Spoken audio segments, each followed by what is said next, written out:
जितने भी आप लोग एएनएम के कैंडिडेट हो, तो मैं उम्मीद करता हूं कि आप इन 30 में से ज़रूर जो है अच्छे कम से कम 20 प्लस ज़रूर सही कर रही होंगी। एक अच्छे स्टूडेंट और एक अच्छे कैंडिडेट जॉब के लिए पढ़ते हैं तो बहुत अच्छे से पढ़ाई सीरियस होकर कंटिन्यू करते हैं जब तक एग्ज़ाम ना हो जाए। ठीक है, छोड़ छोड़ के पढ़ाई नहीं पढ़ना चाहिए, क्योंकि आपके एग्ज़ाम आज नहीं तो कल होंगे ही, और जॉब लेना है तो मेहनत करना पड़ेगा। तो आप लोग मेहनत ज़रूर करती होंगी, और मैं बार बार कहता हूँ थ्योरी को बेहतर कीजिए। थ्योरी अगर आपकी बेहतर हो जाएंगी तो आप ज़रूर बेहतर मेहनत से आगे बढ़ पाएंगी। ठीक है, तो चलिए करते हैं शुरू। पहला प्रश्न कह रहा है, सामान्यतः मस्तिष्क कितने समय तक बिना रक्त प्रवाह के फिर से ठीक होने की स्थिति में रह सकता है।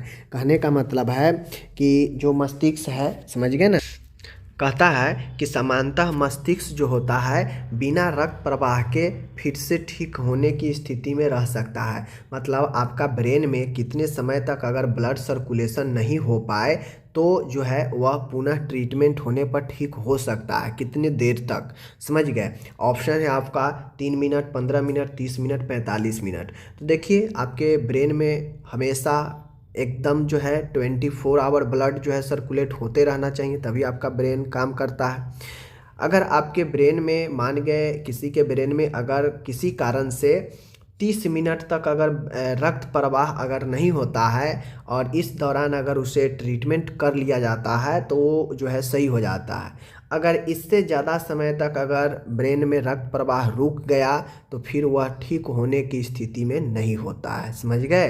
तो ये ऑप्शन नंबर सी याद रखिएगा। आगे है दूसरा, ब्रेन डेथ से संबंधित जांच है। ब्रेन डेथ से संबंधित अगर मस्तिष्क डेथ कर जाए, नहीं काम करे, तो उसको कौन से जांच की जा सकती है। ईसीजी, ईईजी, ईएमजी, बेरा। ठीक है, तो कौन सा जांच ब्रेन के लिए सबसे महत्वपूर्ण होगा, तो माय डियर मैं बता दूं वो होता है ऑप्शन नंबर सी। समझ गए, ऑप्शन नंबर सी जो आपका होगा ईईजी। ठीक है, ये याद रखिएगा, ईईजी। आगे बढ़ता हूँ, तीसरा क्वेश्चन है, ग्लास्को कॉमा स्केल GCS कब प्रकाशित हुआ था। ठीक है ना, जो ग्लास्को कॉमा स्केल है यह कब प्रकाशित की गई थी। 1964, 1984, 1974, 1994। तो माय डियर जो ग्लास्को कॉमा स्केल है यह ऑप्शन नंबर सी 1974 में प्रकाशित की गई थी। ठीक है, चौथा क्वेश्चन है, भारतीय चिकित्सा में कितने प्रकार की दवाइयाँ का उपयोग की जाती है। यानी जो भारतीय चिकित्सा है उसमें कितने प्रकार की दवाइयाँ का उपयोग की जाती है। 3 प्रकार, 2 प्रकार, 6 प्रकार, 4 प्रकार। कितने प्रकार की दवाइयाँ का इस्तेमाल की जाती है, तो ऑप्शन नंबर बी 2 प्रकार। ठीक है, याद रखिएगा। आगे बढ़ता हूँ, पांचवा क्वेश्चन है, देख लीजिए, आयुष में निम्नलिखित में से गलत है। ठीक है, आयुष में निम्न में से कौन गलत है। Okay, A for Ayurveda, Y for yoga, U for Unani, S for Siddha, H for homeopathy. तो देखिए गलत पूछ रहा है, यहाँ पे जो है आपका सब सही है। ठीक है, यहाँ पे सब सही है, सब का मतलब आयुष का फुल फॉर्म ये सब सही है। ठीक है, लेकिन यहाँ पे गलत जो है योगा के जगह योगी दे देगा तो अगर गलत हो जाएगा। ठीक है, या कोई भी चेंज कर देगा वो गलत हो जाएगा। छठा क्वेश्चन है, आयुष में वाई से क्या मतलब होता है। योजना, योगी, यू और योगा। ठीक है, तो आपको बता दें कि आयुष में वाई से मतलब होता है आपका योगा, ऑप्शन नंबर डी। ठीक है, याद रखिएगा। आगे बढ़ता हूँ, 7वां क्वेश्चन है, किस तरह का इंजेक्शन ज़्यादा तेज से काम करता है। मतलब कौन सा इंजेक्शन देने पर सबसे ज़्यादा तेज़ी से असर करता है। Intramuscular, intravenous, subcutaneous, intradermal. तो जो फ्लूइड वगैरह, तरल वगैरह देते हैं, जो नस से इंजेक्शन देते हैं आईवी के मार्ग से, वह सबसे तेज़ी से काम करता है, ऑप्शन नंबर बी इंट्रावेनस। ठीक है, आगे मैं बढ़ता हूँ, 8वां है, किस दवाई को किस रूप में देना चाहिए। दवाई है और ये रूप है। ठीक है, तो देखिए, टेबलेट को पानी के साथ देते हैं, इंजेक्शन को आँख में देते हैं, गलत। सिरप को कान में डालते हैं, गलत। कैप्सूल को मुंह में जो है डालना, तो ये अपना जो है सही है। ठीक है, कैप्सूल को हम लोग मुँह में ना डालते हैं। तो इस प्रकार से देखा जाए तो किस रूप में, तो ऑप्शन ए और बी, डी, ये दोनों जो है आपका सही है। ठीक है, तो याद रखिएगा ऑप्शन डी और सी। टैबलेट को पानी के साथ ले सकते हैं, क्या देख रहे हैं, किस दवाई को किस रूप में देना चाहिए, ठीक है, मतलब कौन से दवाई को किस रूप में फॉर्म में देना चाहिए। तो यहाँ पे फॉर्म पूछ रहा है हमसे, ये वाला नहीं पूछ रहा है। तो टैबलेट को पानी के साथ देना चाहिए, ऑप्शन नंबर ए सही है, ठीक है। 9वां क्वेश्चन है, इंजेक्शन के बाद क्या करना चाहिए। इंजेक्शन के बाद क्या करना चाहिए। इंजेक्शन के जगह रुई से दबा देना चाहिए, इंजेक्शन के जगह खुजाने से बचना चाहिए, इंजेक्शन के जगह को गर्म पानी से धोना चाहिए, सभी सही है। तो देखिए इंजेक्शन देने के बाद क्या करना चाहिए, तो इंजेक्शन देने के बाद जो है ऑप्शन नंबर क्या होगा राइट आंसर। तो माय डियर, इंजेक्शन वाले साइट को जो है आपको रुई से दबाना चाहिए, या फिर इंजेक्शन के जगह खुजाने से बचना चाहिए, या फिर इंजेक्शन के जगह को गर्म पानी से धोना चाहिए, या इनमें से सभी। तो देखिए जहाँ भी जिस साइट पर इंजेक्शन लगे तो वहाँ खुजाने से बचाना चाहिए, ठीक है, वहाँ पे खुजाना नहीं चाहिए। आगे बढ़ते हैं, 10वां क्वेश्चन है, किस तरह की दवाई को थूक, थूक मतलब कहा जाए तो जो जीभ के नीचे रख के जो है हम उसे क्या करते हैं, चूसते हैं, समझ गए ना। तो हम ये जो दवाइयाँ हैं इंट्रावेनस, इंट्रामस्कुलर, सबलिंगुअल, इंट्राडर्मल, तो जो दवाइयाँ जो जीभ के नीचे रख के उसका स्वाद को लिया जाता है थूक के जरिए, वह सबलिंगुअल होता है, ठीक है, याद रखिएगा। 11 क्वेश्चन है यहाँ पे, किस तरह का इंजेक्शन 90 डिग्री के कोण पर देना चाहिए। किस तरह का इंजेक्शन 90 डिग्री मतलब सीधा देना चाहिए, इंट्रावेनस, सबक्यूटेनियस, इंट्रामस्कुलर, इंट्राडर्मल। तो माय डियर मैं बता दूं 90 डिग्री का जो इंजेक्शन होता है उसको डायरेक्टली हम इंट्रामस्कुलर मांस में देते हैं, ठीक है। आगे बढ़ा जाए, 12 क्वेश्चन है, किस तरह का इंजेक्शन 45 डिग्री पर देनी चाहिए, इंट्रामस्कुलर, इंट्रावेनस, सबलिंगुअल, इंट्राडर्मस। तो इनमें से आपको बताना है कौन से इंजेक्शन को 45 डिग्री पर जो है हम लोग देते हैं, आपको कमेंट करके इसमें से बताना है, ये आपके लिए है, ठीक है। 13 क्वेश्चन है, हाइपरथर्मिया। हाइपरथर्मिया का मतलब शरीर का तापमान जो है कितना से अधिक होगा तो वह हाइपरथर्मिया में आएगा, हमें से ये पूछ रहा है, ठीक है। तो देखिए बॉडी का टेम्परेचर जो है 98 से लेकर 100 तक रहता है तो नॉर्मल फीवर माना जाता है। जैसे ही 100 से लेकर 102 होता है तो हाइपरथर्मिया में आ जाता है, ठीक है, ऑप्शन नंबर ए। चौथा क्वेश्चन है यहाँ पे, बुखार का सबसे अधिक मिलने वाला कारण कौन सा है, बुखार का सबसे अधिक मिलने वाला कारण कौन सा है, मतलब किस टाइप का बुखार सबसे ज़्यादा होता है, इन्फेक्शन वाला, चोट वाला, कैंसर वाला, प्रेगनेंसी वाला। तो माय डियर जो बुखार होता है वो कैंसर वाला संक्रमण से सबसे ज़्यादा जो है बुखार आपको होता है। 15 क्वेश्चन है, तापमान नापने का स्थान नहीं है, यानी तापमान जो है हम किसके तापमान जो है टेम्परेचर वह नापने का स्थान नहीं है। कौन सा स्थान टेम्परेचर मापने का नहीं है, एक्जिला, कान, ओरल, नोक, यानी किसके द्वारा हम इसमें तापमान नहीं नाप सकते हैं, आप लोग कमेंट करके बताइए, ठीक है। 16 क्वेश्चन है, एबीजी में बाइकार्बोनेट की समान मात्रा कितनी होती है। एबीजी में जो आर्टेरियल ब्लड गैस है इसमें जो है बाइकार्बोनेट की जो मात्रा होगी वह समानतः कितनी होगी, ये पूछ रहा है। 10 से 12 एम मोल पर लीटर, 12 से 15 एम मोल पर लीटर, 20 से 24 एम मोल पर लीटर, 30 से 34 एम मोल पर लीटर। तो माय डियर मैं बता दूं right answer option number C D, 30 से 34 M mole per litre. 17 question है, रिस्पायरेटरी एसिडोसिस के प्रकार है, यानी रेस्पायरेटरी एसिडोसिस में क्या होता है। देखिए होता यह है कि रेस्पायरेटरी एसिडोसिस का मतलब होता है कि जब श्वसन करता है व्यक्ति तो उसमें जो उसका कार्बन डाइऑक्साइड की मात्रा है वो नहीं निकल पाता है बाहर, जिसके कारण वो बढ़ जाता है फेफड़ा में, जिससे जो है अम्ल की मात्रा जो है रेस्पायरेशन की मार्ग में बढ़ने लगती है, और यह तीव्र और क्रॉनिक दोनों हो सकता है, यानी यह मिश्रित होगा, ऑप्शन सी, ठीक है, याद रखिएगा, ओके। तो इस चीज़ को जो है ऑप्शन नंबर जो है डी होगा, यह क्रॉनिक या फिर आपका तीव्र क्रॉनिक या एक्यूट दोनों हो सकता है, ऑप्शन नंबर डी राइट होगा। आगे बढ़ता हूँ, 18 क्वेश्चन है, समान एनियन गैप है, समान एनियन गैप पूछ रहा है, ठीक है, हमसे समान एनियन गैप पूछ रहा है।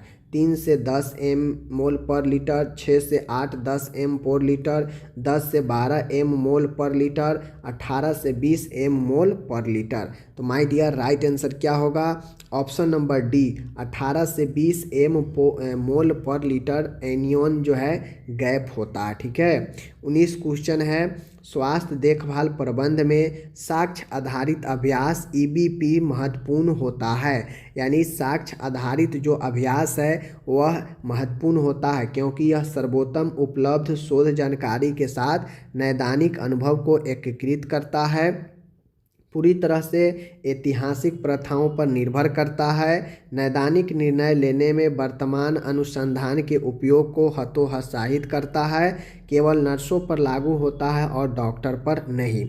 तो माय डियर जो 90 नंबर का क्वेश्चन है वो यही कहता है कि स्वास्थ्य देखभाल प्रबंधन में साक्ष्य आधारित जो अभ्यास है वह सर्वोत्तम उपलब्ध शोध जानकारी के साथ नैदानिक अनुभव को एकीकृत करता है। ऑप्शन नंबर ए राइट है। ठीक है। 20 क्वेश्चन है, हॉट टब रैश एक त्वचा संक्रमण है। यानी हॉट टब रैश एक त्वचा संक्रमण है जो किस बैक्टीरिया के कारण होता है? माय डियर तो यहाँ पे हमसे ये पूछ रहा है कि हॉट टब रैश का त्वचा संक्रमण है जो किस बैक्टीरिया के कारण होता है? Listeria, Pseudomonas aeruginosa, Klebsiella, Sulfobacillus, thermosulfidooxidans. तो राइट आंसर क्या होगा? तो जो हॉट टब रैश जो होता है वह स्यूडोमोनास एरुगिनोसा के कारण होता है। ठीक है, याद रखिएगा ऑप्शन नंबर बी। आगे बढ़ता हूँ। 21 नंबर क्वेश्चन है, प्रसव के दौरान मिकोनियम रंजिश एमनियोटिक द्रव की उपस्थिति निम्नलिखित में से किसमें सबसे अधिक चिंताजनक है? कहने का मतलब है कि डिलीवरी के दौरान अगर जो मिकोनियम के साथ में जो एमनियोटिक द्रव आएगा, यानी मिकोनियम क्या होता है? बच्चा का मल होता है, पहला मल। तो वो मल रंजित अगर एमनियोटिक द्रव की उपस्थिति है तो वह किसमें सबसे अधिक चिंताजनक माना जाता है? मल्टीपल प्रेगनेंसी, अपरिपक्व प्रस्तुति, ब्रीच प्रेजेंटेशन, पोस्ट टर्म गर्भधारण, किसमें माना जाएगा? तो my dear right answer option number D, post term गर्भधारण। पोस्ट टर्म गर्भधारण में होता यह है कि समय के बाद वाला में बच्चा का मिकोनियम रंजित जो है एमनियोटिक द्रव दिखाई देता है।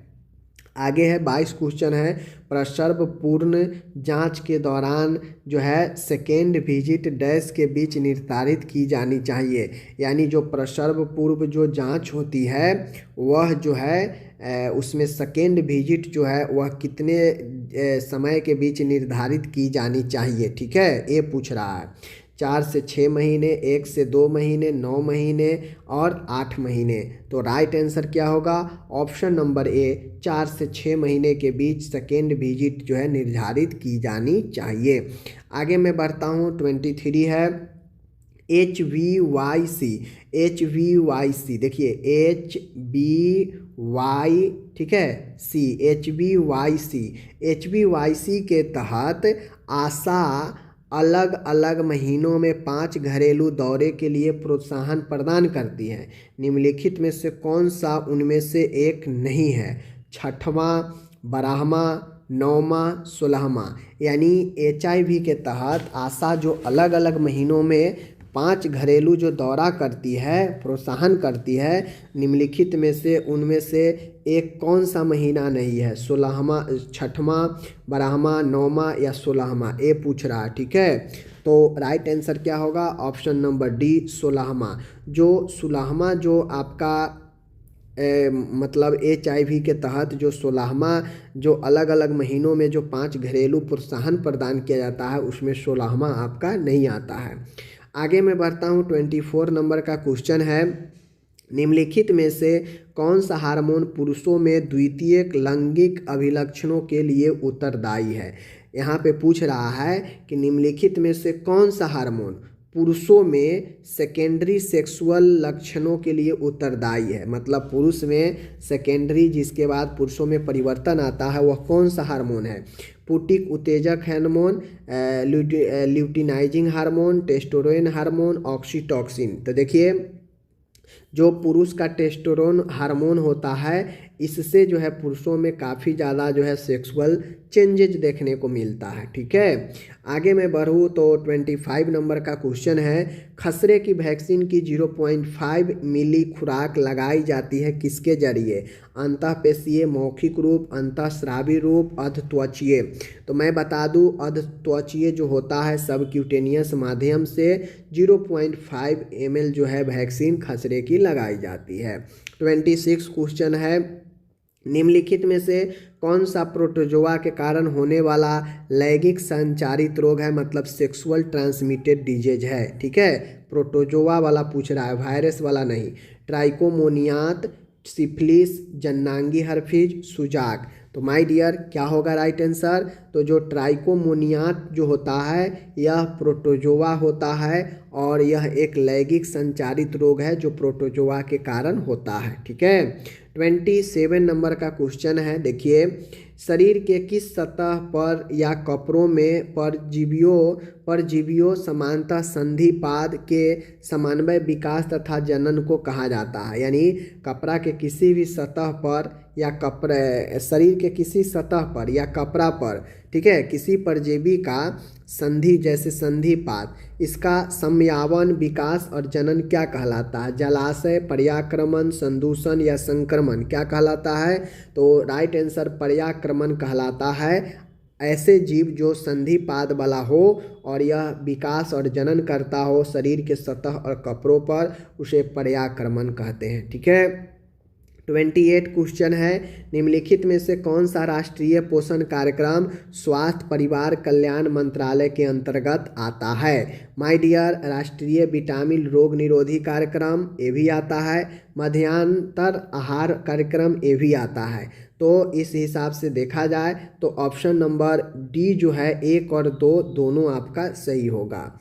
29 नंबर का क्वेश्चन है, निम्नलिखित में से कौन सी गर्भाशय असंगति है जिसके परिणाम स्वरूप अपरिपक्व शिशु का जन्म होता है?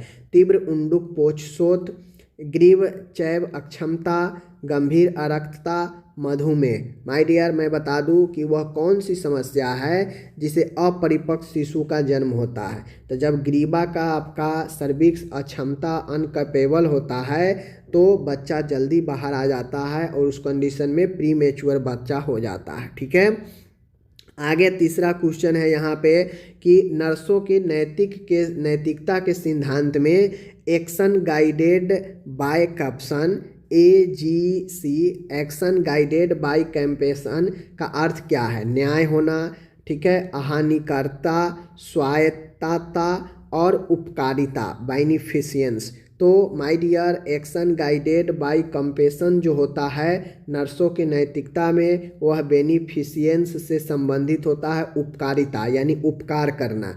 नर्सों के लिए जो सबसे महत्वपूर्ण वाक्य जो है वह उपकार करना, दूसरों को उपकार करना। ठीक है, तो ये अपना राइट हुआ। तो इस प्रकार से आज मैंने 30 क्वेश्चन आप लोग के लिए मैंने यहाँ पे कर दिया। आप लोग कमेंट करके ज़रूर बताएं कि 30 में से कितने आप सही कर पाए हैं। ठीक है।